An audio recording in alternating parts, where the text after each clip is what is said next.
System 1 loaded.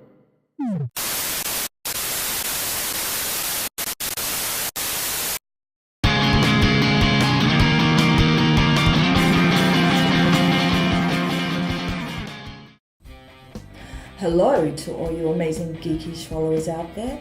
This is Miss Maiden, and I'd like to welcome you to the very first episode of Miss Maiden Presents, a segment that takes a look at the latest happenings in the world of music from both home and abroad.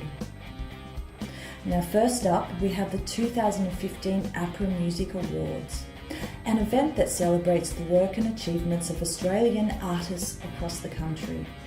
APRA Night never fails to excite, and some of the night's highlights included Adelaide-born singer Sia creating history by taking out the title of Songwriter of the Year for third year running. Chart favourites 5 Seconds of Summer, whose self-titled debut album went to number 1 on the Billboard 200 charts in 2014, won the Breakthrough Songwriter of the Year award. And rocking sister Stonefield beat the boys and took out the Rockwork of the Year award with their single Love You Deserve. Now, there has been some rumours going around that all is not well inside the Metallica camp, with some media outlets reporting that the band could be going broke and may be having to rethink their financial status after reportedly losing $15 million after the release of their 3D movie Through the Never. Metallica have never shied away from taking artistic risks, and as one of the biggest rock bands in the world, I'm sure they still have a few more tricks up their sleeves. Either way, if reports are true that James Hetfield is worth an estimated $175 million alone, I doubt that we'll be seeing Metallica busking on the local street corner anytime soon. Next, we move on to the up-and-coming Glastonbury Festival, which has been embroiled in controversy as reports surface that over 100,000 people have signed a petition against Kanye West's headlining performance slot. In an article on the NME website, the original petition was posted and reads as follows. Kanye West is an insult to music fans all over the world. We spend hundreds of pounds to attend Glasgow, and by doing so expect a certain level of entertainment.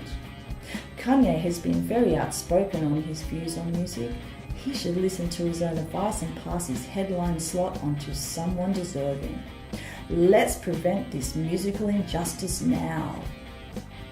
Glastonbury organisers have defended their decision by saying that we think that the story this year should not be why is Kanye coming, but how amazing is it that Kanye is coming. Well, I guess this whole debate comes down to personal opinion, and it will be very interesting to see who will come out on top. Now, when it comes to what's hot in Australian music, it seems like Melbourne's Gold Class are about as hot as it gets, with reviews describing lead singer Adam Curley as a cross between both Morrissey and Ian Curtis. It's hard to believe that Gold Class only formed in early 2014 and in such a short time have made a huge impact on the Melbourne live scene.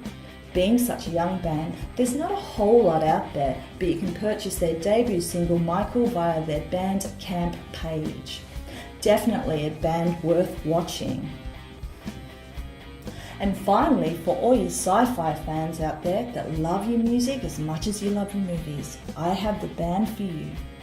And that is Florida's very own Kings of Geek Rock, SciFi. As posted on their website, SciFi describe themselves as playing original rock with sci-fi and nerdy themes. Music by geeks for geeks. I mean, how much more perfect could it get? Well, actually a whole lot more, because apart from their comedic genius, these guys can really play. The band were named Best Metal Artist in 2011, 2012 and 2013 by the Orlando Weekly, and will be performing at the Star Trek 2015 convention in Las Vegas later this year. So beam me up, Scotty. I think I'll be off to Vegas, as I'm sure it's going to be a galactophonically spectacular event. Time to start saving, geeklings. So that's all for this episode of Miss Maiden Presents. I am Miss Maiden, and make sure you tune in for the next episode of GEEKisH. And remember, just like Weezer themselves, it's definitely cool to be geek.